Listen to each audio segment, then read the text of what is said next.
আসন্ন এবার বিপিএলে ভক্তদের বারবার হতাশ করছে চলচ্চিত্র জগতের সুপারস্টার শাকিব খানের দল ঢাকা ক্যাপিটালস।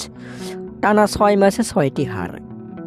বিপিএল থেকে ঢাকার বিদায় দেখছে ক্রিকেট বিশ্লেষকরা। তবে কাগজে কলমে এখনও টিকে রয়েছে ঢাকা ক্যাপিটালস।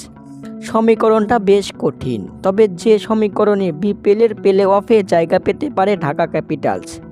দর্শক, এখন পর্যন্ত ৬ ম্যাচে ৬টি ম্যাচ জিতে পয়েন্ট টেবিলের শীর্ষে রয়েছে রংপুর রাইডার্স। অপরদিকে ৬ ম্যাচে ৬টি হারে পয়েন্ট টেবিলের তলানিতে পড়ে আছে ঢাকা ক্যাপিটালস। ঢাকার এখনও রয়েছে ৬টি ম্যাচ। ৬ ম্যাচে ৬টিতেই জিততে হবে এবং অন্য সমীকরণের দিকে চেয়ে থাকতে হবে ঢাকা ক্যাপিটালসকে। যদিও সম্ভব নয়, জানি ভক্তরা বলবে ঢাকা পারবে না প্লে অফ খেলতে। গতকাল সিলেট স্ট্রাইকার্সের বিপক্ষে দুর্দান্ত খেলেছে ঢাকা ক্যাপিটালস, তবুও পারল না সিলেটের বিপক্ষে। বোলিং ব্যর্থতায় ম্যাচ হেরেছে ঢাকা ক্যাপিটালস। দর্শক, ঢাকার হেড কোচ খালেদ মাহমুদ সুজন বললেন, ৬ ম্যাচে ৬টি হার খুবই হতাশার ও লজ্জাজনক।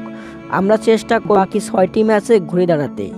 দর্শক, ঢাকা কি পারবে বিপিএলের প্লে অফে জায়গা পেতে? কমেন্টের মাধ্যমে জানিয়ে দিন। ধন্যবাদ।